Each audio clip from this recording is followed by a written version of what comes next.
The energy's there, and the energy only wants to be used. We have only so much brain energy. So if we're using 60% of our brain energy to support our past beliefs and failures, then we only have 40% to create the life of our dreams and hopes and wishes. Yeah. So if we could liberate them, and part of that liberation is forgiving them, forgiving yourself. Nobody taught us to do this. Mark Groves podcast. Today I'm joined by Dr. Patrick Porter, who is the founder of BrainTap. So I met you in Sedona, what a gift. I always meet the most interesting people in Sedona at our mutual friend's place, and I was just instantly captured by the way you think and the things that you're doing with your life and that you're passionate about. So thanks it also worked out because we just happened to be in Vegas at the same time. So yeah, this is great.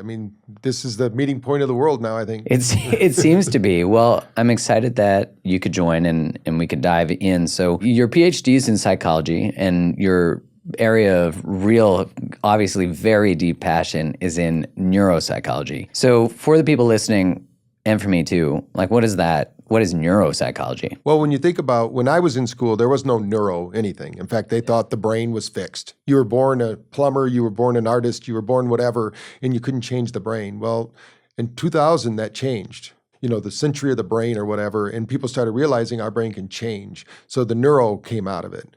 It was all bio before. Even the NIH talks about our biofield, which is the energy that our body emits. They don't call it chakras or anything like that, but they're getting close because we can weigh and measure these things now. So science is catching up with these ancient traditions and proving them right. Why do people do these things? So with neuro, what we're talking about is, if you think about our neurons, it doesn't really get fixed. What happens is we get fixed. So if we do the same thing every day, all the time, the brain will go, this is easy. I'm going to create a pattern, and this is the way it's going to work. So if we think of our brain kind of like running across a field in the summer that's 4 feet high, the first time we run through that field, it's going to be difficult. Yeah. But if we keep running that field every day, pretty soon we're going to beat a trail in. And that's going to be the neurons firing through the brain. So the old habits are the old trails, and the new habits are new trails. So what they're able to do is track this. Now, with neurons and the way our brain works, we supposedly have 100 billion neurons. Think of every neuron like the most sophisticated computer, but 100 times more sophisticated than even one of our neurons is able to do the computing power of the world's greatest computer, the Cray computer. And we have how many? We have 100 billion. Wow. So the problem isn't that we don't have the intelligence or the use of it. People always ask me, are we using 100% of our brain's potential? No. But we're using 100% of our brain. There's a big difference there. Interesting, yeah. So the brain turns on. So now we can weigh and measure it with technology. So neuro simply means, that we're talking about the brain, but the brain is 70% of the nervous system. So when you think of the rest of the body, 30% of the nervous system goes down the spine to the tips of our fingers and toes. And using an example, we run, we go out and exercise. Well, the reason our brain is as big as it is because we stood up and started to create balance. That created a part of our brain for our vestibular system.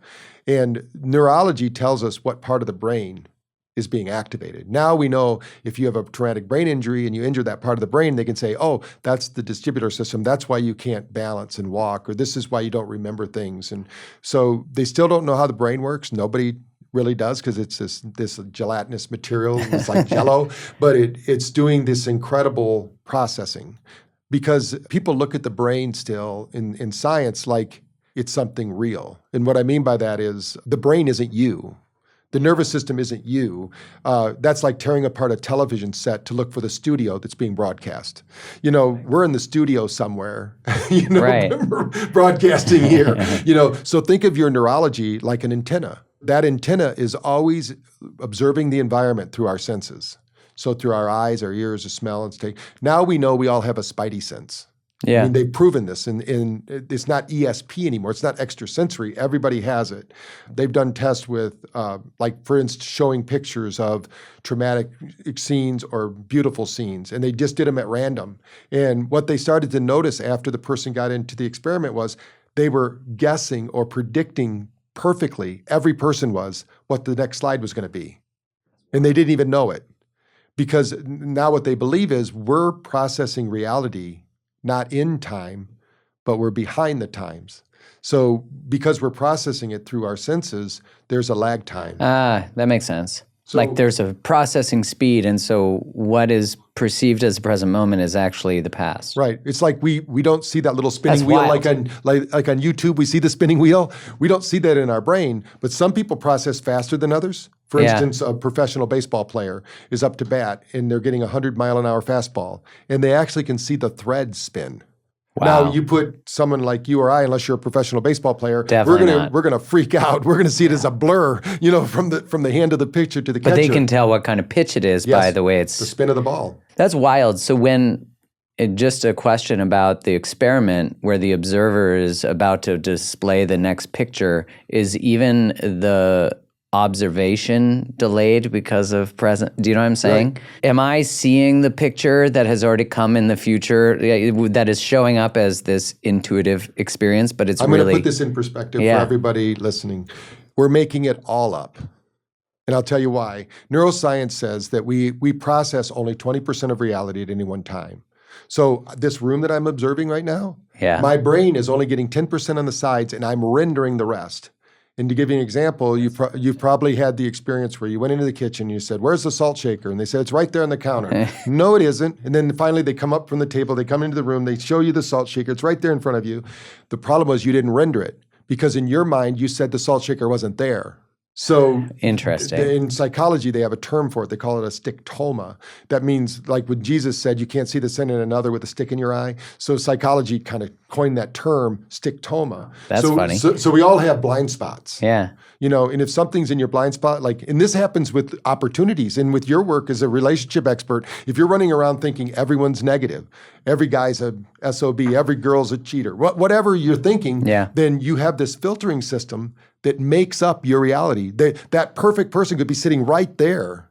But if your belief system hasn't changed so you can accept to see that person, it doesn't matter how much you want them to show up. If your belief system that's blocking you, that stickoma, that stick or that blind spot is there. That's funny. So, and that's why people go, gosh, I started doing this or that. I started thinking differently. I read this book, went to this seminar, and all of a sudden, Miss Wonderful or Mr. Wonderful shows up. That's because they were always there. There was always an opportunity. The universe is abundant. So these opportunities show up all the time. Example I tell with my dad, because when I started my business, of course, as a therapist, there's something you need to know about therapists. They're all really good. You sit around with the therapist and you talk about how great you are, So I'm sitting around with my dad, hey, we're really good, we have no money, so we're, if we're such a good therapist, where's the money? And so my dad says, we just need somebody to invest in us. This was way back in the 80s. Well, we get a phone call from his friend, Dr. Paul Adams, who's a famous therapist. And he says to my dad, I want to open up a center in Scottsdale, Arizona. Would you like to do it? And my dad said, no, thank you. We're going to do our own thing. Hangs up. And I'm sitting at the table with him. I'm like dumbfounded. I said, Dad, we just talked. It's like Gilligan's Island, when they say, man, I'd really like to have this. And then the radio says it or something like that. And this just happens. The coincidence was there. And I said, what are you doing? I didn't know Dr. Adams at the time. Paul. And then so I said, do you mind if I call him? So I called up Paul and I said, look, Paul, I'm Michael's son. I do want to help you. What do I need to do so you can set up the center in Scottsdale? I went out and got all the information he wanted and FedExed him back a package within 48 hours. He said, you must be fired up. I said, yeah, I'm going to help you do this. I said, you won't believe this, but before you called, my dad and I were just talking about it. My dad did not see the opportunity because he was so fixated on his own belief. The biggest thing between success and failure is not that the opportunities aren't there. It's your belief you already know what you need to know. The real danger is what you don't know. So if you can I call it an infinite field possibility thinking, instead of thinking you know the way. That's what in Zen Buddhism, they call it a new mind. Mm-hmm. You need to have a new mind in these opportunities, and opportunities show up. I'm curious in the example that you gave about the field, right? And creating, we have these fixed ways of thinking, and those are easier for our brain to walk down, right? Like beliefs, thoughts, feelings. And so they become these cyclic, easy pathway, easy belief, like there's no good people out there. I'm curious, when we go to change, like when we go to experience a new thought or change our belief, and you're talking about pushing down that 4-foot-high grass for the first time, I'm wondering what part is biological and what part, because I think, whenever we want to do something new, it feels hard, right? There's the unknown. So which part is like truly the unknown that we're just scared, and which part is actually the biological aspect of creating a new neural pathway, or are they different? Like, there is no separation of anything in the known universe. So let me explain this to you. yeah. Everything's beads on a string. So let's do an example. If you're not driving your car listening to this podcast, put your hands together just like this.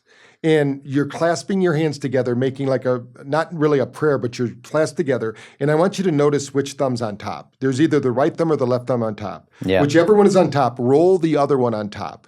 What does that feel like? Feels weird. Feels weird. I only ask you to change your thumb. Imagine if I asked you to change, you go home everything and say, you do. honey, I need you to do this or that. The whole body starts quaking. So Yeah. shake them out, Yeah. put your hands back together. And did you put them in the new way or the old way? The old way. Right. So that's what happens every morning.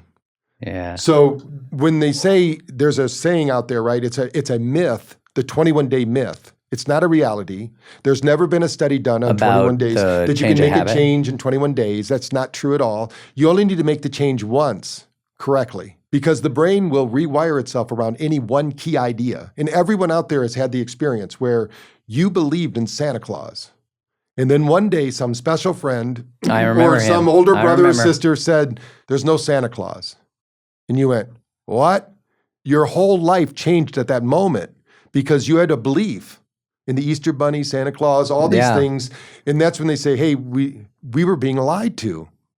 Now, that's Santa Claus and the Easter Bunny. But what other things have you been lied to? There's a lot. Yeah, there's a I mean, the plethora. litany of abuses to our brain goes on and on. The reality is that when we're born, they also know that every child is born with a photographic memory. Every child. We have we don't have perfect recall, we have perfect memory. Recall is the brain, memory is the mind. Think of your brain kind of like a hard drive, and unfortunately, we probably all had this experience where you had this really good computer, and one day the hard drive stopped working. Yeah. And you go, all my information's on there. Yeah. This is what happens to those people that get Alzheimer's. All that information is on there because in neuroscience, we could open up the brain. I'm not a surgeon, but if I was with a neurosurgeon, they would touch different parts of the brain. That memory would be fully stored, categorized, and organized with sensory-based experiences. You would even hear the people behind you in their conversation because they've done studies with this. You record everything. Your body is like the perfect recorder, 360-degree recorder.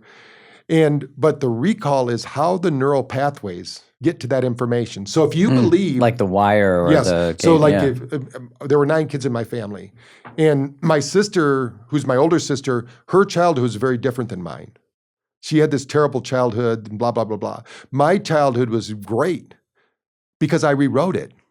Everybody should have 2 or 3 past. If you don't like your past, rewrite it because it doesn't serve you to carry that on. In my book, one of my books, I've written 9 of them. One says, I was blessed to be the son of an alcoholic because you got to reframe those past experiences. Even when I was married once before, not very long, but I was married and we remained friends because I could see down the road. I said, Susan, we can be friends. We can raise Cherie together and we can be great and it'd be safer than us screaming at each other or getting all upset.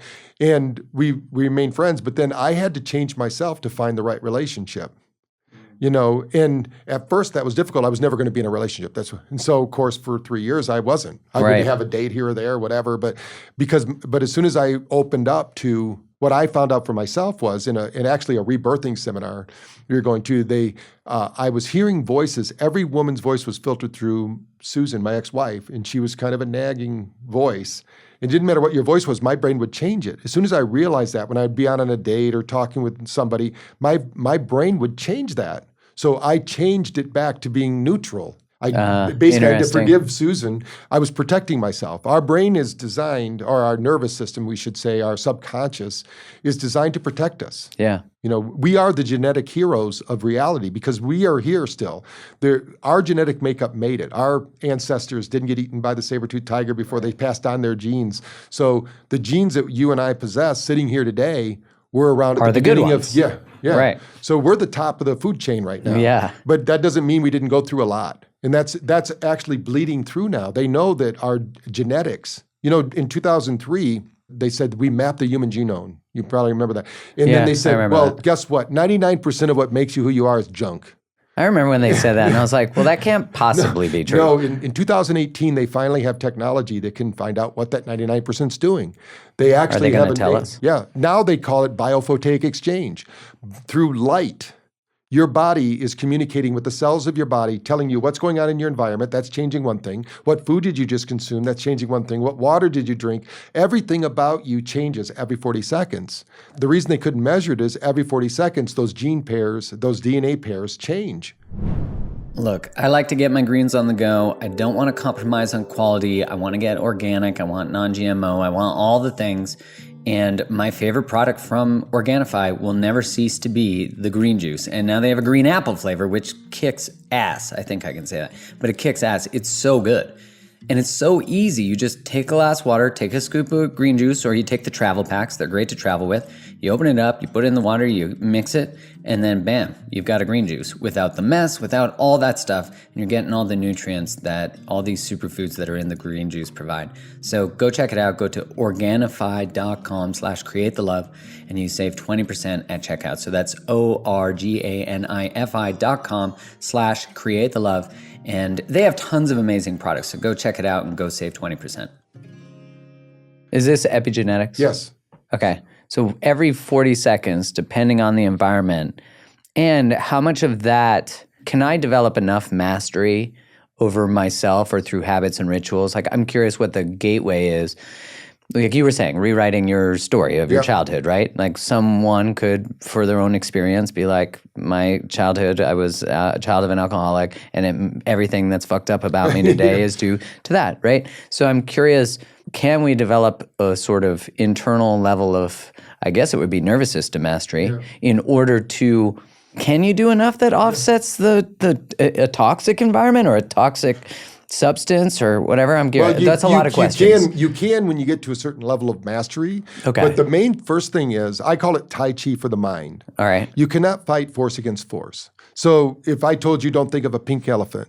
Done. Already doing it. Yeah. Right? Pink as hell. So the brain is always, basically the brain works in pictures, not in words. So the words create experiences, or they call them secondary representational systems. So what's happening, those words actually change 2,300 gene expressions. So the words that are connected to the image of, let's say, a memory, are actually what feed the emotional cascade that affects gene expression? Yes. Think of the reality that we believe to be real. And I say believe to be real because there's nothing there. Nobody can prove to me that there's a reality outside of my thinking there's one. That's true. And so in the process of doing that, this is like a GUI user interface. GUI. So let's put an example, like in relationship example, just for the listeners that might be tuning in for that. Let's say you're walking through the mall and you see an ex. They're down there. You see them coming. They don't see you yet. Yeah. And you don't want to face them. Yeah. So you duck into a store. They finally walk by and then you realize you're in Fredericks of Hollywood and you're going, oh gosh, I got to get out of here, right? So, or whatever. And you leave. The closer they get, the less positive you feel. Because you're bringing up all the memories. Your brain's queuing up all the evidence of why you don't like that person, not with that person, you're not good enough for that person. What happens if they see you, all that stuff. And you've played it all out. That's, so. You've played it out and that's why you're hiding? Yes. Yeah. So the other one is, let's say you're walking through the mall and there's someone you're dating and you didn't know you're going to meet each other there. You're all smiling, and the closer you get, you're getting high on your supply, and before you know it, you're all giddy and everything. Yeah. They're both just meeting people in the mall. But our brain did all of that other processing without you consciously doing anything. So what you have to do is you have to find out the subconscious processes and disrupt them. These are pattern interrupts. So sometimes this pattern interrupt happens with a divorce.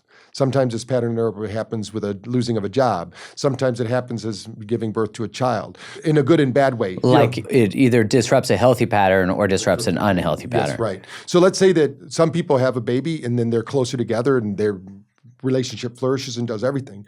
Sometimes maybe they're not married or whatever, and something happens where he says, I lost my job, but I got a job opportunity in Montana. And the other one says, I'm not going to Montana. See you later. But everything is happening. If you look at everything by divine appointment instead of by accident, we're here not by accident. I don't know what the plan is. I mean, we didn't get privileged to that. What we get is we get to experience the ride. So, it's neither good nor bad till, we say it's good or bad. If we like what we're doing, the way we encode it into the brain is with color. How many people do you know go out and buy big screen black and white televisions? They don't, right? We buy we buy color televisions Yeah. because we want it to pop. And when I was growing up, there was AM radio was really popular.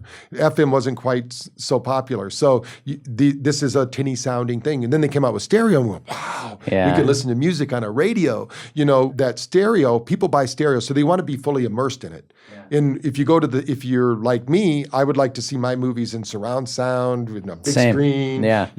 So if any memory we love, and this is important for relationships, because if you don't refresh those memories, they fade into the background. Because the brain is always saying, what's going to happen today? What's going to happen tomorrow? What do I need to prepare for? So if we take the negative experiences, the unfortunate part is people that aren't thriving in their life, they're focusing on all the wrong things. They go to bed thinking of all the ways the world has screwed them over and how relationships are terrible and how they don't have enough money or whatever the blah, blah, blah is. The reality is that it's their choosing. There are people that are happy today that have no money. And there are people that are miserable today that have all the money you could ever dream of. So it's not about money. There are people right now that are in relationships that most people think, that's crazy. Why would that toad be with that princess? Or other way around. Yeah. But they made it work because they were in that moment, let's say, and they didn't let the past. I call it the dragons of the past because people will drag on their limitations on and on and on. So there's little things like if you know it's happening, that's why I call it Tai Chi for the mind. So let's say I'll just put it in a relationship scenario where I'm out on a date with a new person and I'm having a talk with them and all of a sudden somebody from the past pops into my brain. Mm-hmm. I'm not going to blurt it out. Yeah. But what I'm going to do in my mind, I'm going to see a red stop sign. I'm going to say stop to myself. Stop giving it energy. Stop giving it time. I'm going to mark it out for my subconscious. Say, this isn't acceptable. This interrupting memory. This interrupting memory. I don't need it anymore. Now, what it's doing, it's protecting me. Mm-hmm. Because it's thinking you don't want to fall in love with this person because they're just going to screw you over. It's not going to work. Just like whoever the image is. And you're playing out your story. So you get a chance on the fly to change your story. If you don't change it on the fly, what happens is the brain thinks this is the way it works. This is the way it is. Is it harder to change it in I'm guessing you can prepare for the scenario. Like what you're saying is preparing us. Like I can know that I have an action plan the moment this old belief or thought comes in. Yeah, one exercise for the listeners, just as a freebie here, so they can understand it, is think of your favorite memory. Whatever that is, step into it. What would you be breathing like? What would you see in the world if you were there right now? What would you smell, taste? How would you know you're there and really own it? And then what we would do is maybe make a 3-finger, like we do in Silva, we would do some kind of anchor. So we would anchor that. Like so when you need that feeling. Or like you just touch your 3 fingers together. Yeah. So you just create your own trigger. This is what we learned in Silva, so I always do that. When speakers do this, that's where they got it from. They use it to focus. Now, let's say on the other side of it, let's say a negative memory comes in. What if you could change that to black and white? Chances are, like 100% of the people I've seen before, it becomes less intense. So if you just change the memory, remove the color, it starts to become less attractive even to the mind. And then also step out of it. Put it behind you. What if you put it on the past timeline? We've all known people that said, what happened with you and Frank? And you go, oh, he's behind me now. Mm-hmm. These are the way we do things anyway, but why don't you accelerate it? We call it biohacking because we can hack the way our body would do it naturally. They say time heals everything, but time doesn't do anything. Time just is. Right. What changes them is experiences. You have experiences that buffer that experience with another experience. And pretty soon that experience writes it over. It used to be easy to explain with something called cassettes, which some of the listeners might remember. Yeah. If you had to pop out those tabs on a cassette because you could accidentally erase them. That's right. But what if you could erase over those negative memories? And even if you tried to get them back, you couldn't. That's what we teach you with BrainTap. That's really interesting. Because the energy's there, and the energy only wants to be used. We have only so much brain energy. So if we're using 60% of our brain energy to support our past beliefs and failures, then we only have 40% to create the life of our dreams and hopes and wishes. Yeah. So if we could liberate them, and part of that liberation is forgiving them, forgiving yourself. Nobody taught us to do this. Now we're learning about it, but nobody really taught us how to manage our memories. And I tell people, we're being taught in schools, in our news and everything, how to think or what to think, but nobody's teaching us how to think. How we think is the best way to think for positiveness is we take and we accentuate the positive, right? Like the song says, and you eliminate the negative. Yeah. So when I was developing, I wrote another book called Discover the Language of the Mind, where I have my 13 core techniques that can teach anybody to think and act like, basically like when I interview the top performing people, this is the way they think about things. The ones that are not functioning correctly are basically doing something so perfectly that even though they don't want to do it, they do it anyway. This is called a habit, right? Yeah. But what if you could do something you needed to do, even though you didn't want it to do it, you did it anyway? This is the new thought. Right. So we're going to use the same energy That you would do to create a habit or but you're going to now do it for the positive. with an intention. So like if we could, for instance, I tell people, do you know how to procrastinate? Yes. You ever done it?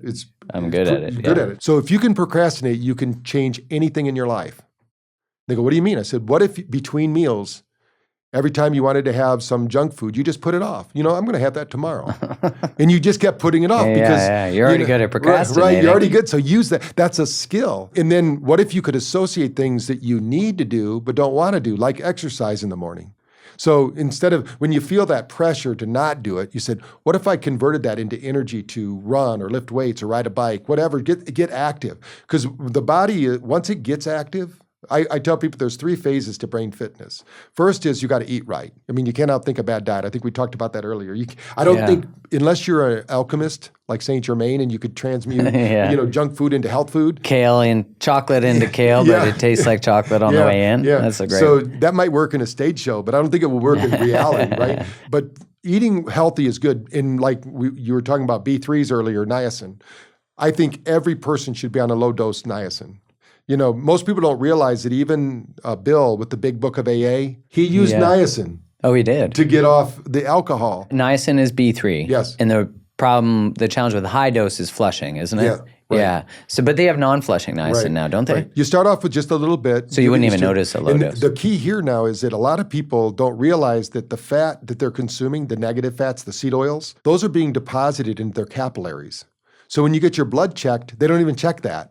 But niacin will blow out those capillaries. Wow, because niacin is, I believe, one of the most effective treatments for reducing triglycerides and also one of the best for raising HDL. I might be those might be a bit off, but I know it is. It was very sought after as a treatment when I worked in cardiology. But it's so cheap. And nobody can make any money and nobody can patent it. Right. So everybody should be on low dose. For brain function? I use a product from Optimum Health Systems. It's called Be Awake because it has a combination of B vitamins. And I do it in the morning, 4 of them. And in the middle of my meditation, it doesn't really give you a flush, but you feel that kind of niacin high that happens. I've had the flush before too, and it does feel like an interesting, because sometimes you get it, sometimes you don't. It's such a foreign feeling though. You're like, wait, I'm hot, you can feel it, but it's not. I wouldn't say it's intolerable, but for someone else, maybe it is. Some people are more sensitive, so you just take less. I mean, right. But if you're not tolerating it, that means your capillaries are probably clogged. Interesting. So you need to keep, so many people, if it's a little hard, they don't want to do it. No, sometimes it's got to be a little hard before it gets easy. That's the walking in the grass. Yeah. Yeah. So, and then the next step that I tell people for brain fitness is you got to move and breathe. We're not sedentary beings. Our ancestors, when they look at our smartwatches and things, they're trying to get us to 10,000 steps, which is a big movement for a lot of people. But if you were Amish, you'd be a lazy one. Right, at 10,000 steps, right. They do 20, 25 steps a day. 20, 25,000. Yeah, wow. Yeah. So when you think about it, but we can do things like Tai Chi, yoga. These are all things proven. Technologies. And what a lot of people don't know about is Tai Chi and yoga were designed to just get your brain ready for meditation. Oh, really? They weren't meant for exercise. Like most people jump You weren't supposed to get a green juice and then they weren't doing that in the ashrams? Yeah, right. So what most people do with yoga, unfortunately, is they don't stick around for the yoga nidra. That's the most important part. That's when you get the neuroplasticity. That's when you get the real brain fitness. Just doing the physical exercise, you're just stressing yourself out. Yeah. And then the brain fitness part is where you can use nature. You can walk out into nature. Earthing is a good way to tune in because our brain actually, remember I said it's syncing with its environment. So if you and I were to go down to the ocean, sit by the ocean, we would relax, right? A lot of people say, I love the ocean. Yeah. Well, of course you do because the ocean is generating a 10 hertz evoked potential, alpha. From the sound of the waves or from just the water itself? Everything is vibrating, like the cameras we have in this room, the mics, they are teeming with energy and sound and vibration. But we see it and we make it solid. But the reality is that it's just light, sound, and vibration. It's smoke and mirrors. But when we get to the ocean, there's a lake, a stream, a body of water, even a bubbler in your office. So relaxing, yeah. It triggers your brain to create alpha activity. Alpha triggers your gut to make acetylcholine. Acetylcholine is what happens when you fall in love. So you get oxytocin and all those things there's 54 neurotransmitters. I won't mention them all, but your brain waves are what triggers the production of these neurotransmitters or activities. Like in certain activities we do, we'll get high on our own supply, but we can trigger that in ourselves by meditation, breathing techniques, breath work, things of that nature, BrainTap. These are all things that people do to trigger their brain to get it back into a balanced state. Wow. That's so interesting. So just being with water does that. And you were also mentioning earlier before we hit record about candlelight. Yeah. Can we talk a bit about that? Because Sure. We were touring India, and there's 6 universities called the All Indian Institute of Medical Sciences. They're probably the leading authority on meditation and yogic principles. So I was touring there to show them, because their head of physiology is on our board of research. So we were doing some research with them. And Dr. Varun, I've been published with him many times now in PubMed about breath work and brain balance and things like that. But he said to me at first, he goes, Patrick, you're cheating. And I said, what do you mean I'm cheating? He says, well, you're using this device to do what takes 30 years for somebody to meditate and master. And I said, well, Varun, have you ever used a candle? Oh, yeah, I use a candle all the time to meditate. I said, well, you're cheating. He said, what do you mean? I said, well, a candle flickers at 10 hertz frequency. When you get to alpha, incredible things happen to the brain. We get a gamma burst and we get a delta burst. It's like the whole brain goes, it lights up. And then if you can stay in that zone, that's the zone when people are meditating. Now, there's another zone that's theta that most people never reach, but they talk about it all the time online. You think everybody's in theta. I can tell you. I'm in it right now, actually, yeah. So in the theta state is 7.8 hertz. So I said, have you ever meditated in the mountains? I said, have you ever wondered why the yogis meditate in the mountains? He says, no, I just thought it was private. I said, no, that mountain is resonating at 7.8 hertz frequency. That's the Schumann frequency. Interesting. That's theta. So just being, the environment helps because we start to your environment become changes it. you. Yeah. So you're in the environment. We act as a biofeedback mechanism. So our biology is feeding back our environment. So when we're in the mountains and we're there at tree line and 7.8 hertz frequencies happening, we're now in harmony with the planet. Now, that's why I feel so good in forests and by the ocean. Yeah. With theta produces GABA. GABA is a precursor to DMT. Oh. So when people want to have a spiritual experience, you can't have the experience without DMT or with GABA in your system. But most people, when we measure their brains, and I've been fortunate over the last 10 years to measure over 30,000 brains, very few people have even enough to make anything. There's no, quote, spiritual world for them because they're not in that frequency. When you think of frequency, I tell people, what do you frequently see? That's your frequency, because it's going to show up in your life. So when you start meditating and you start using the tools that are out there and you start getting the brain into these balanced state, and it's not about one brainwave state, it's about all of them. Like the master brainwave that we talk about all the time. Ann Weiss wrote a book called The Master Brainwave. She's no longer with us, but she was with us at Light and Sound Research in Scottsdale. And she went around the world measuring, when they first came out with the EEG, which was consumer available, not the ones in hospitals. What does that stand for again? Electroencephalograph. That's so right. we're measuring, there's 2 ways that we measure the heart, the electrical system of the body. One is magnetic. Our heart is a magnetic wave. We can measure heart rate variability from up to 18 feet. Even the NIH. Wait, what? Yeah. You can measure heart rate variability from up to 18 Yes. feet. And here I have an Oura ring measuring it from 0 feet. Right. They have cameras now that can measure heart rate variability from a distance so they can stop the crib deaths. And they're now using it in the assisted living facilities for falls because they can they can put the camera with a heart rate monitor on the wall instead of them having to wear it. And That's wild. right. Even our NIH, for those wondering, that's BS. NIH now says we have a biofield. So they're actually agreeing with. Yes. We have a field of energy. It's magnetic and electrical. Now we can measure the heart, which is magnetic up to 18 feet, but our brain is, that information is so closely held that we have to put probes on the brain. Now they're getting some dry sensors that are more acceptable. But back in the 80s, when we started using what's something called the mind mirror, which was in the early 90s, late 80s, Ann Weiss would go around and measure these people's brains. And what we noticed, or what she found in her research, was that the best brains operated at 45% beta, 30% alpha, 20% theta, and then very little alpha. They didn't even know about gamma then, so that wasn't measured. Gamma's kind of the new kid on the block because of all the psychedelics people are taking and things like that. Oh, interesting. So, Is psychedelics produces gamma? Yes. When we did a study with David Rosenthal out of Texas for PTSD, and we did this with psilocybin and BrainTap. But we had a number of the soldiers, they were all retired, but they didn't want to do the psilocybin because they were afraid they're alcohol free and they didn't want to be addicted to this. So I said, well, let's map some brains of people on a psilocybin. And what we noticed was a high degree of gamma activity. And of course, on that's psilocybin. on a psilocybin. So Yeah. and there's a region of the brain just on the right side. If you kind of go to the middle of the brain, just go over about 3/4 of an inch, that area was just lit up in these, like when they had these spiritual experiences.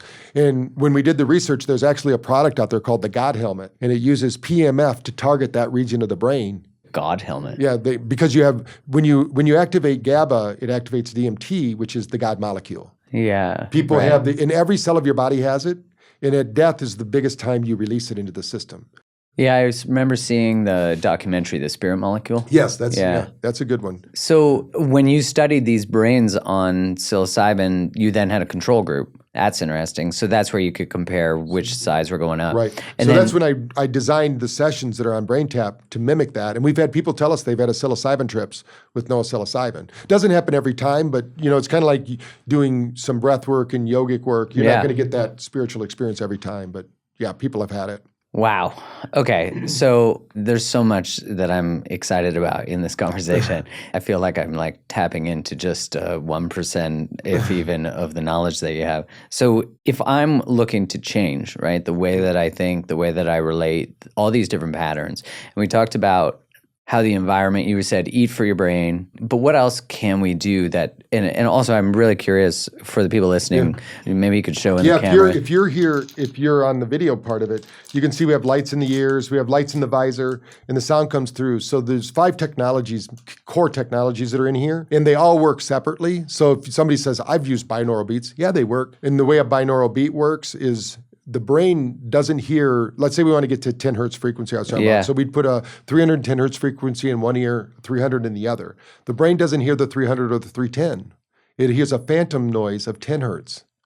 And we're doing this all the time. So they cancel each other out? Yes, they cancel each other. And then leave the 10? Yep. Interesting. And that's when the brain, there's a cortical response or a deep brain, the primitive brain will respond to that because we have something called the reticular activating system. This is a part of our brain. Best way to recognize it is we get a new car.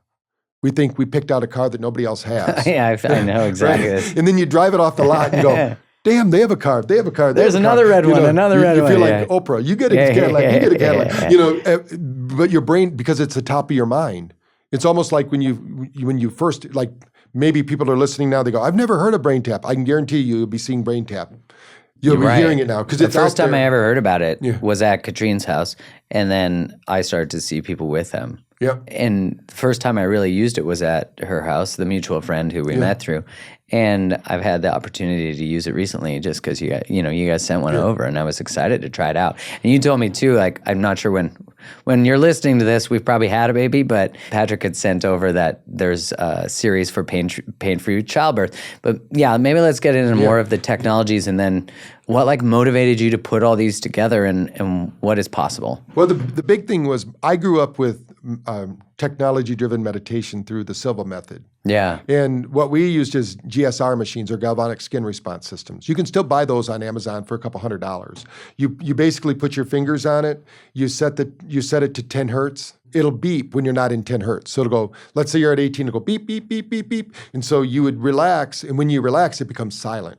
It's a great trainer. That's interesting, and we used it. My dad was also a psychologist after he got help. So he was working with athletes and I was an athlete. So he used it with me like to keep me relaxed before events. Smart. And I was a very good athlete. I was a 3-sport captain and got a scholarship and all that. And I think it's mainly because my dad worked on my brain when nobody was doing it. Now a lot of people are using that. But anyway, the galvanic, so I was always into this technology-driven meditation. You can also use like HemiSync was really popular at the time, Robert Monroe's group. And so when a series of events happened and I started working with Light and Sound Research out of Scottsdale, we were using the binaural beats of Robert Monroe.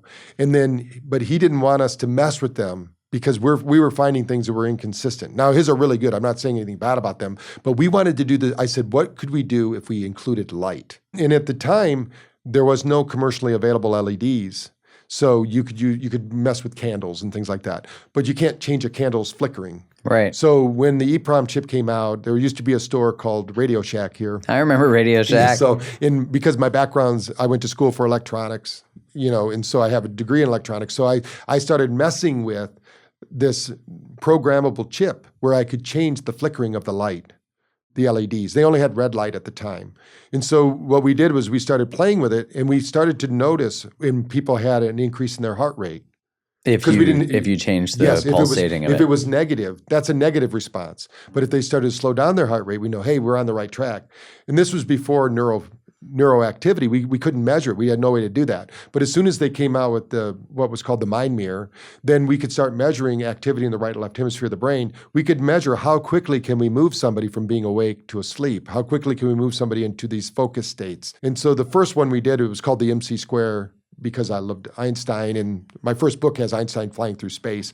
And because I believe everyone has genius potential, but we have to activate that potential. So I believe that this technology became my mission, to teach people about technology that can activate your potential, because it's there dormant. And I used to use an analogy. A lot of my analogies have went by the wayside over the years, but there used to be CDs, right? And these CDs, you'd get them in the mail like an AOL account, which I remember these, yeah. And you'd put Columbia it in, House. And then it says, if you want the full experience, unlock the CD. So that tells me that CD already had the program on it. All I had to do is put the code in it. Yeah. Well, you already have the program in you. You have the program for your future. You have a 100 billion neurobit processor that's more powerful. Each one is more powerful than the computer systems of the earth. You can predict the future. You can create the future. You know the ways of time, but they're hidden from us. So all those skills, all that is there. What's the code? We know part of the code is unlocking the nervous system. As long as you're in fear locks up the nervous system. Is probably the biggest deterrent to evolution that we can have, because fear has you recoil and you just don't try anything. You're dysregulated, you're vigilant, your heart rate's tight, your HRV, your heart rate variability is low. Like, you're not in a healing state. Yeah. I mean, there's so many. You're reactive, you're it destroys relationships being in those states. In the 80s, when we were working with this group called Light and Sound Research, we were looking at hand temperature. Because if your hands are warm, and those of you that might get headaches occasionally, notice next time you get a headache, your hands are probably ice cold. If you can train your brain to make your hands warm when you're not in the headache state, and then as soon as you start to feel a headache coming on, visualize your hand in front of a fire. We used to do these things, and we would change brainwave activity. So just from the visualization. Just from that, yeah. So then we said, what if we could train the brain physiologically? Because sometimes it's not a psychological problem, it's a physiological problem. One example, without jumping around too much, if I was to ask you to play the role of a depressed person, physiologically, you'd have to change the way you're sitting. Right. Because your body becomes an antenna for that emotion. Also, every negative emotion has one characteristic that most people forget. You lack breath. Every negative emotional state is either holding your breath or not breathing.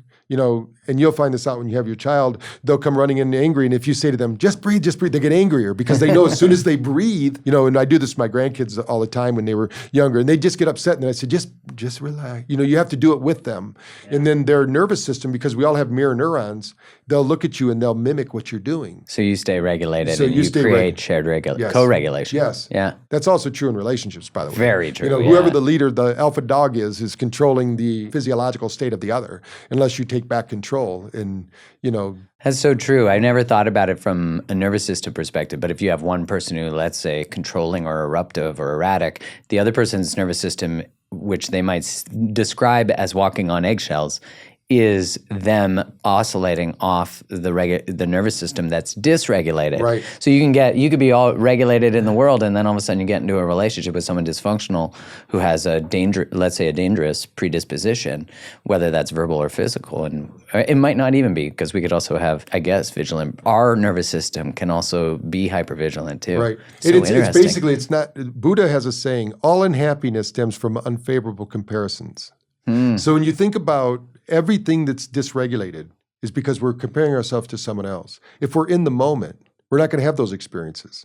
But if we're thinking, if I say this, he's going to do that, or she's going to do that, and you overthink it. Like, I still remember working when I was working in therapy. Now I take clients unless they're coaching clients and things like that. I only take 20 of them a year. But in the process of working with parents, they would sometimes bring their kids in, and I remember this one parent brought in their son who was afraid to go to the 7th grade dance, and they wanted to know what I could do with him. And they said, he's just got social anxiety. Well, what I found out was he's overthinking everything.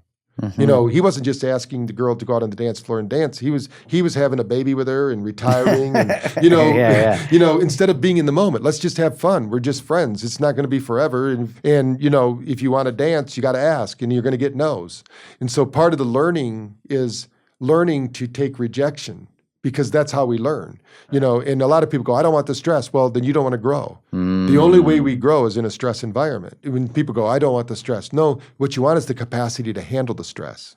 Because who's the person, we all have a friend, or you're that friend, that when trouble hits, they come to you because you keep your level head, you know solutions. That's a gift, because so many people right now, as soon as shit hits the fan or whatever, they go to pieces.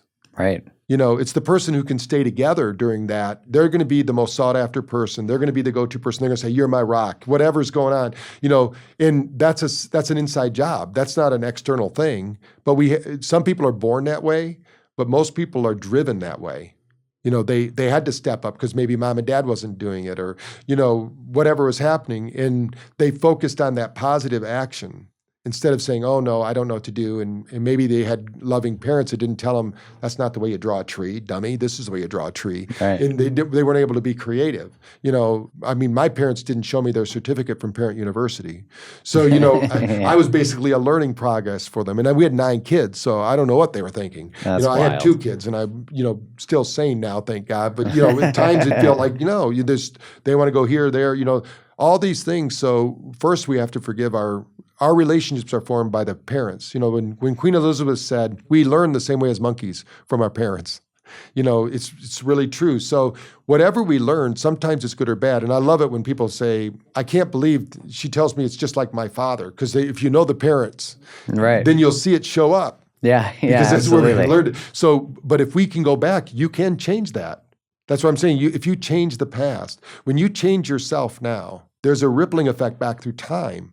Not to devalue yourself, but to look at your past experiences and say, how can I retrain my brain to look at them as learned experiences instead of setbacks? Yes. And in the future, we know to keep an optimized mindset is to look at life as a series of challenges instead of a series of threats. If you wake up every morning to CNN, let's say, then you're going to wake up with threats. Because their whole job is just scare the heck out of us. They want viewership. And it's just like driving down the highway and somebody gets in an accident, everybody slows down to look at the accident. We need to be looking down the highway, not all the accidents. And I think if everybody, when I've been married for 33 years now, almost 34 here in April, and I had a really good mentor who told me, Patrick, you're not looking for somebody to look into their eyes. That wears off. You're looking for somebody looking in the same direction. If you have the same goals, the same values, the same mission, and nowadays more than ever, people need to know that because, look what happened over the last 3 years. People are being pried apart because of social conformities and political views. And that shouldn't even be part of the family. That's just... Isn't that wild? Yeah. Families split up, divided because of political views on COVID. But I'm like, man, if you lost a family member because of something like that, go get them back. Yeah, right. They're proving all the bullshit has been bullshit. It's the reality is that we have a thinking immune system. They call it psychoimmunology. Our brain controls our thinking immune system. So if we think of something as a threat, then we overproduce white marker cells. And you'll know this because your nose will run, you'll have flu-like symptoms, your body will ache. And these are all created by you. They're called psychosomatic disorders. So, but if you believe that, hey, everything's all right, I'm fine. Today, if I see somebody wearing a mask, I see a somnambulistic. That means a sleepwalker. Oh. And they're very suggestible. There's a book called Suggestible You that I recommend all my therapists when I was training them read, and it shows the placebo's up to 40%. So when somebody says something and then somebody goes, well, what about the people that got injured? Well, that was from I believe it wasn't naturally occurring. Obviously, if you think it's good, look at Wim Hof. If you don't know who Wim Hof is, look him up. We've interviewed him on the podcast. Great. Yeah. He's awesome, right? He's amazing. They inject poisons into his body. He breathes it out.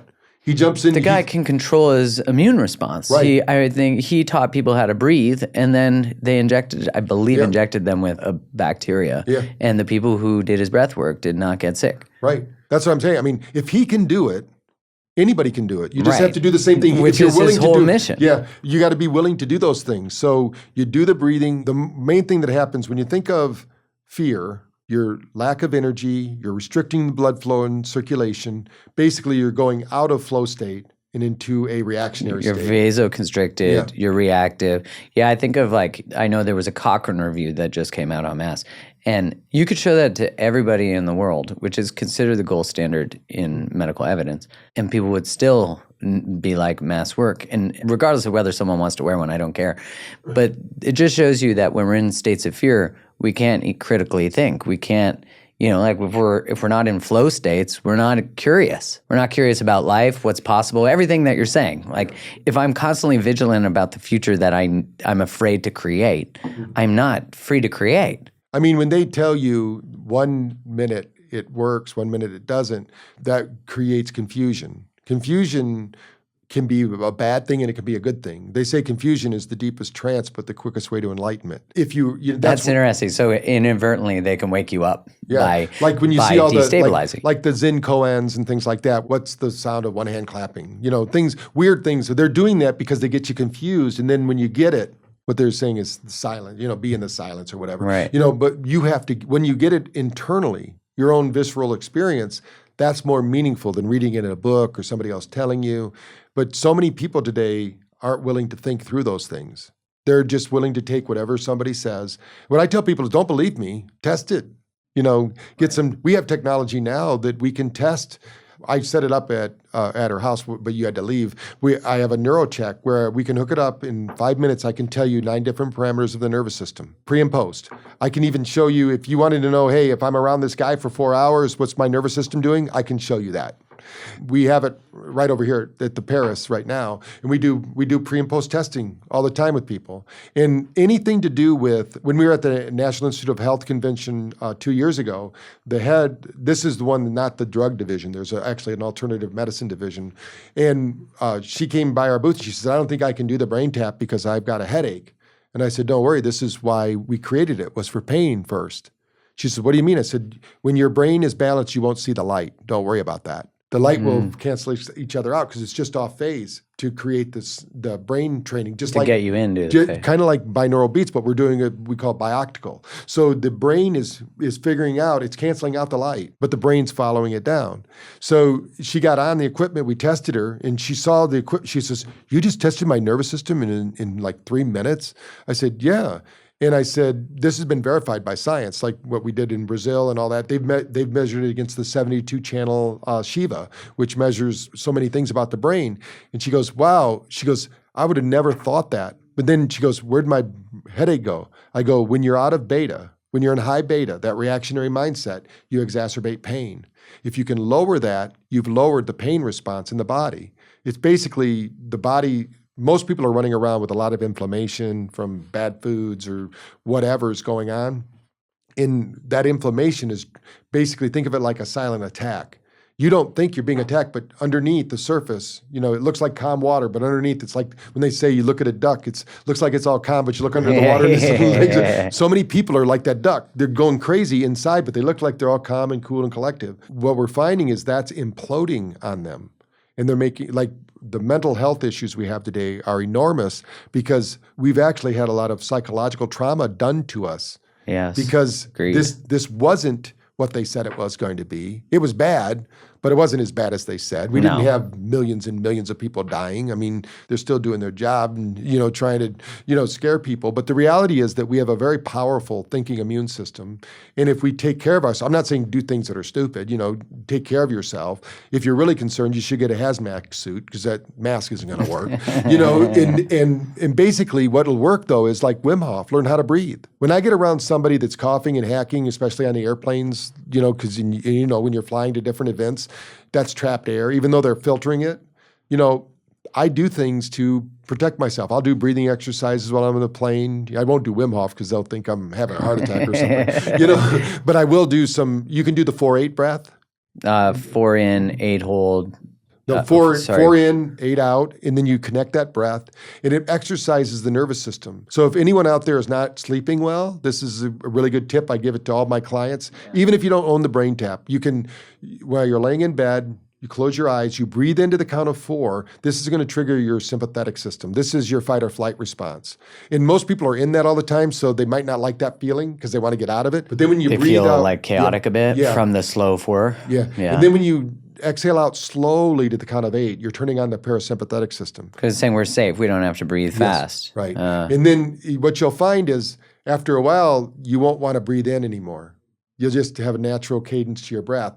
But you're exercising, you're turning, because variability means if you're stressed out, you want to run, right? You want to protect yourself. Once you're done running, you need to be able to stop, take a nap, you relax, recover. But a lot of people, they get stuck in that neurological lock. If you're the type of person out there that gets let's say somebody pulls you over on the way to work, and then you're telling everybody about it all day long, and you're still angry about it at night, it's not a psychological problem, it's a physiological problem. You weren't able to physically shake it. I've done that. So that's when you start these practices. So you realize it. You're like when Mike Tyson said, everyone has a plan till they get hit. So some people are so naive, they don't plan. They just plan they're never going to get hit. Well, plan on getting hit. What are you going to do? Because then the brain has a pathway of action. If you you already have a strategy, a skill, much like training for a fight. Yes. Yeah. Exactly. And we work a lot with the fighters here at the UFC Center and the MMA guys for brain recovery. But the reality is that our brain is always giving us what we predict. Yeah. Not the reality. That comes into confirmation bias. Are you explaining basically the neurological process of confirmation bias? Yes. I'm curious more about the light and sound, because you said there's 5 mechanisms. Yes. So we have the retinal flashing. Yeah. Most people don't realize that there's a lot of evidence about retinal flashing, which means what do our eyes do? There's something called sun gazing, right? And they know that it resets the circadian rhythm. If you looked at the sun at the right times in the morning and night while it's going rising and setting, you can actually reset your gut biome. They've done study after study about that. So what we did is we said, what if we could flash the light at 470 nanometer light? And what happens is the brain is being reset at that point because the mitochondria in the eye, there's more mitochondria in the eye than any other place in the body, even the brain. The brain has the most mitochondria, but per square centimeter, it's the eyes. Wow. And so what mitochondria does is we absorb light and we transmit light. Another factor, when I was first getting into this with my dad, just 18, 19 years old, I used to have a bumper sticker that said, "I am light." And it was a kind of a metaphysical concept and everybody thought about. But now science has proven that to be true. Our science officer, Dr. Sadral, made the clothing for Tom Brady. And he's got clothing called TB12 recovery wear.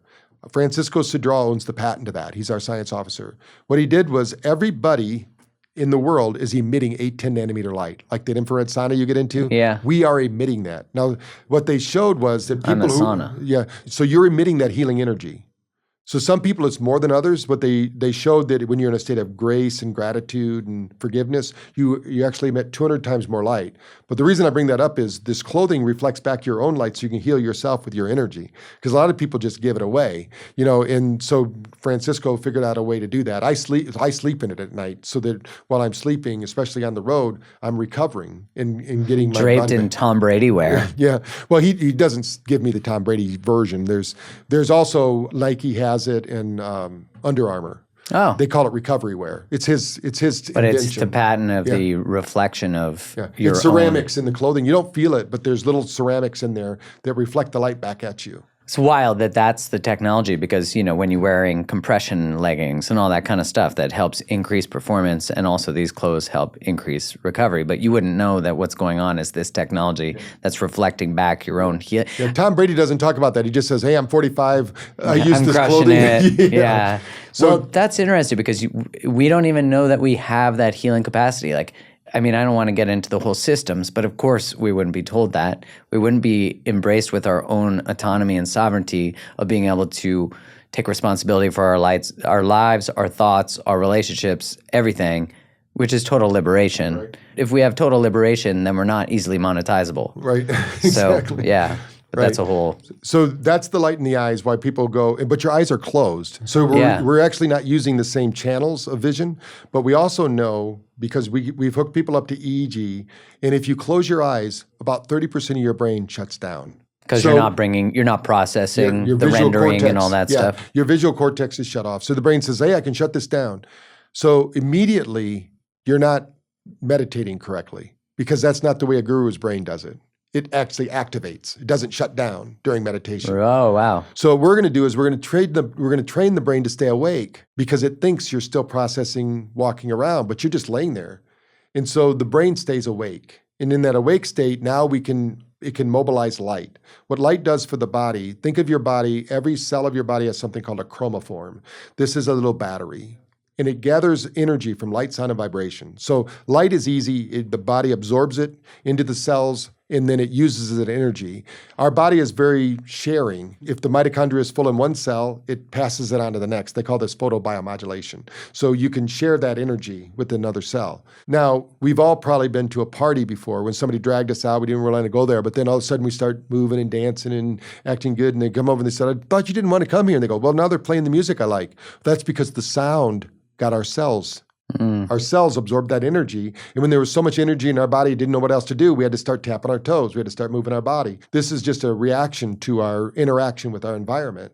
So you're gonna use that to our advantage, because number one, to meditate, you need energy. To sleep, you need energy.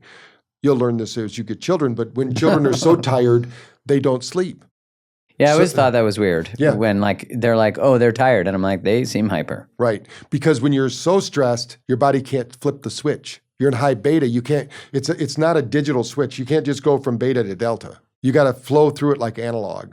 So you got to go through the cycles. So a sleep cycle is more like a wave, not a drop off. Is that why you guys suggested before we hit record, I was talking to you about how you said if you have like a colicky baby or a baby that's maybe activated or a toddler, to actually play the delta, or is it delta, through your phone or through the system in the room. Yeah, because the sound we not only have binaural beats, we have isochronic tones. Those are mono.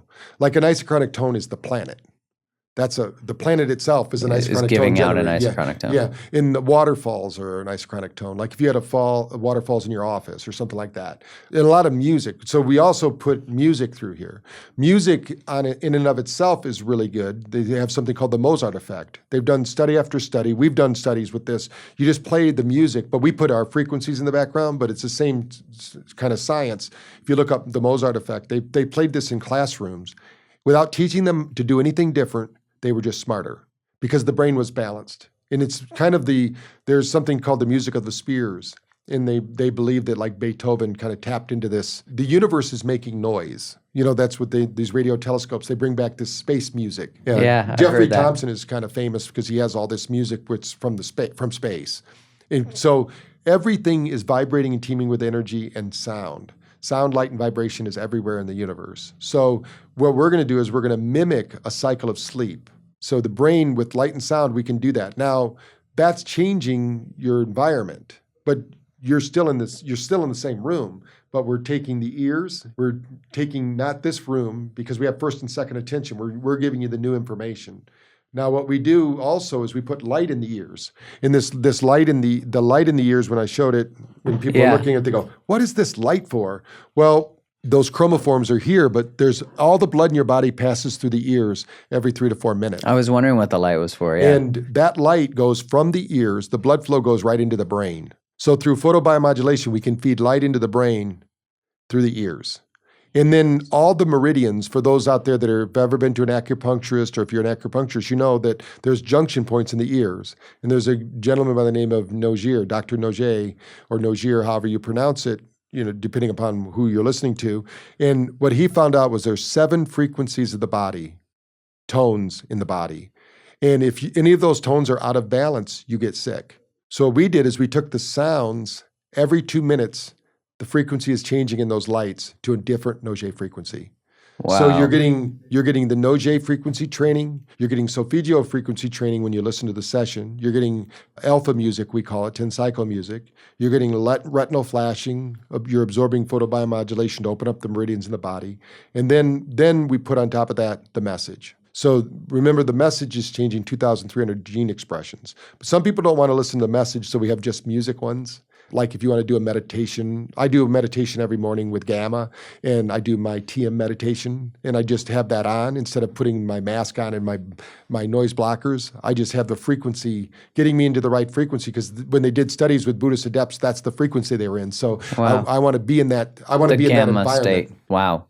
So you have all these things working in synchronicity to bring your body through all the mechanisms that you know through technology to get us into these states that are healing, expansive, abundant, all of it. So once you're in those states, I tell people, if you want to see the Statue of Liberty here, if we're in Vegas and you say, I want to see the Statue of Liberty, you could go down the strip and see the fake one, the right? fake one, yeah. Or you could go get on a plane and go to a different state and see Yeah. the real one. Yeah. We're going to take you to that state with this. So we're not just going to tell you about going into theta. We're going to take you there. And we've done studies with thousands of people that show every person, as long as there's no brain damage, every person will go there. And if you have brain damage, we have research that shows after 6 weeks of using BrainTap, you can start to reverse some of that, because it's all about blood flow, circulation, and just getting the nutrients. The body knows how to heal itself. But if you're in a stress state and you're not feeding it correctly, you're not moving, you're not breathing, all those things that you need to do, the body will stay in a sick state. So we need to liberate that first is a consciousness activity, but also then getting the physiology involved. Wow. Okay. So for people listening, what are some of the relationship ones you have on there? I'm guessing you have healing ones. The one you told me about, the gamma one. I know that pain-free childbirth. Yeah. We have over 43 different genres, if you will, and then we have micro sets of those. We have over 2,000 sessions. I'm hoping you and I get together and we take your information and convert it, because we don't have enough for relationships. We have the ones we have for relationships are more like if you're wanting to date, because a lot of people are asking for sessions because they didn't feel like they had the self-esteem or the self-confidence. Yeah, that makes sense. So like build the courage, like that kid at the dance kind of thing. Yeah. And then most people, we have 3 different segments of time people listen. So we have morning ones that we call it digital coffee. And it's all about focus, commitment. They're all the big values that most people say they want to do, but we are going to get them to focus on it for the day. And then you want to do something different daily. That's why even the gamma sessions I told you about, there's 10 of them. Yeah, so I remember seeing that. Each day you do a different one for neuroplasticity's sake. Because if you do the same one all the time. So you're keeping variety. Yeah. The brain needs a challenge too. So even though you can't consciously understand what's happening, your brain does. There's the show with Dustin Hoffman when he was Rain Man. Yeah. And they dropped the toothpicks on the ground. He said 1,114. Yeah. He counted them all. Well, believe it or not, we can all do that. We just screen it out. Wow. So we all have that same brain, that same capacity. It's just a savant. That's where they're at. And then they're missing other things. Right. So we're choosing to be in this space, thinking and acting and responding in this way. And if it's working for you, great, congratulations. But if it isn't, you can, for lack of a better word, hack your brain and get it to work, because these are ancient traditions people did for thousands of years before BrainTap came along. What we did is we made it simple. So you don't have to think about it. You just put it on, press play with your technology, and it takes you there. So there are sessions that are about preparing you to live a day and to engage and create and be empowered through one of those values, being able to witness the world through that. Ones throughout the day too, if you need refocus or whatever stress. your motivation is for the day. If you're going to golf today, listen to a golf program. If you're going to do into a business meeting, we have become a magnetic for success. If you're dealing with money issues, I did a whole series for the Napoleon Hill Foundation called Think and Grow Rich. Oh, that's awesome. We have the whole series, 17 of those sessions in there. I went through some of my favorite business books and I condensed them into like the concepts into sessions, like how to think big and different things like that. So there's probably something in there. Now we're always creating new ones. We just created a series after COVID that's been really popular called Overcoming Overwhelm. So people feel like they're overwhelmed. That's important. And then we have one that we just created that it's called Happy, Healthy, Thin. It's a weight loss program we worked with too, because it's not always what you're eating, it's what's eating you. And so if we can get the emotions under control, and for those listening that don't understand that, your liver produces, one stressful event, your liver produces as much sugar as a Milky Way. If you're constantly stressing out, you constantly have sugar through your system. What happens then is the body has to produce fat to protect you from the toxic load of that sugar. Yeah. And it doesn't give you the fat where you want it. You know, Right. you don't, Yeah. you know, you get it in It's the always adipose how it tissue. fucking works, yeah. So in the process of doing this, if you can lower your stress levels, you will lose weight faster. When I was featured in People magazine, and this was in 2006, we sent them over 100 people that had lost over half their weight and kept it off for more than 5 years. We didn't have a diet. We just basically taught them to think differently about themselves. And then they chose good foods, of course. Yes. They If you started believe making- you're healthy and you're worthy of those choices, Right. you know, it's your choices in every area of your life will start to align because it's like a drug. Yeah. You're like, oh man, I really love myself. Give me that And salad. you do get addicted to that because the neurotransmitters that you can produce, like I love people go, I do GABA cream. Well, you can't produce enough GABA, but you can produce over $30,000 worth with one BrainTap session. Isn't that wild? So your brain, you can get high on your own supply, as Wim Hof says, because your brain is the most powerful pharmacy on earth. 30,000 different neurochemicals with just a thought. So just start thinking the right thoughts and you'll be as high as you want to be. That's so freaking wild. And you said there's lots for like nighttime, preparing your brain, sleep.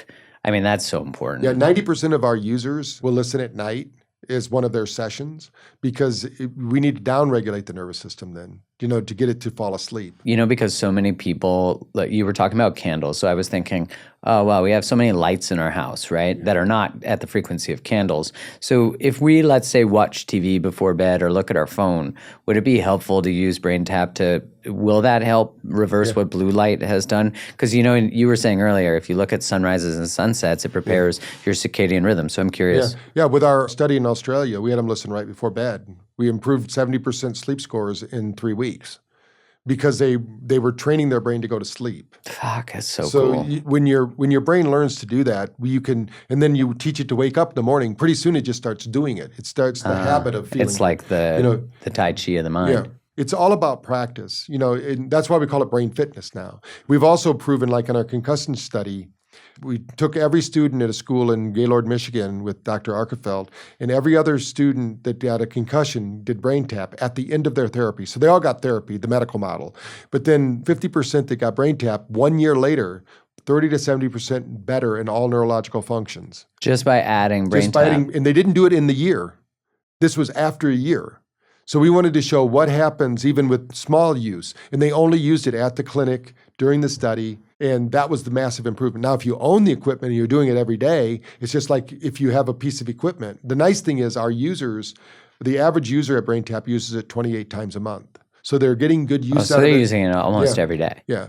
And some people use it 3 times a day, of course, so other people might use it every other day. As long as you do it within 72 hours of the last time you used it, you'll start to get gains because your nervous system is trying to reset every 72 hours. Okay, cool. All right. Well, I mean, I feel like I could have you come back on and dive deep into all. I'm going to have to collect questions about the mind and the nervous system. Yeah, once you've used it for a while too, when I come back, you know, this is, or if I get up to Coeur d'Alene, we don't get up to Coeur d'Alene very often. Now you got a reason. Yes, there now you got go. a reason. It's a beautiful area. Well, this has been such an honor. I feel such synchronicity with the things you talk about, and really I'm so grateful that Katrine connected us just by sitting on a couch getting NAD infusions. Yeah. Yeah, so where can people find more about you, about BrainTap, all that stuff? If they go online to social media, it's hashtag BrainTapTech or hashtag Dr. Patrick Porter. Okay. And then they can go to braintap.com. They can do a free trial. And it'll email them 7 days before it's up if they want to cancel it, but they'll get a free copy of my book, Thrive in Overdrive, and they get to try it out. Really I'm so grateful that Katrine connected us just by sitting on a couch getting NAD infusions. Yeah. You never know who's going to be brought into your life in a moment, and I'm grateful that you have been. Thank you for coming on and sharing your knowledge, your expertise, and just really, I think, inspiring people to think differently, to nourish their minds, to nourish their lives, and how it is possible for everybody. So I really appreciate you coming on. Well, thank you. We're on a mission to better a billion brains, and those of you listening, it's your brain now, so tag you're it. You know, we're trying to help you to wake up and use the full capacity of your potential.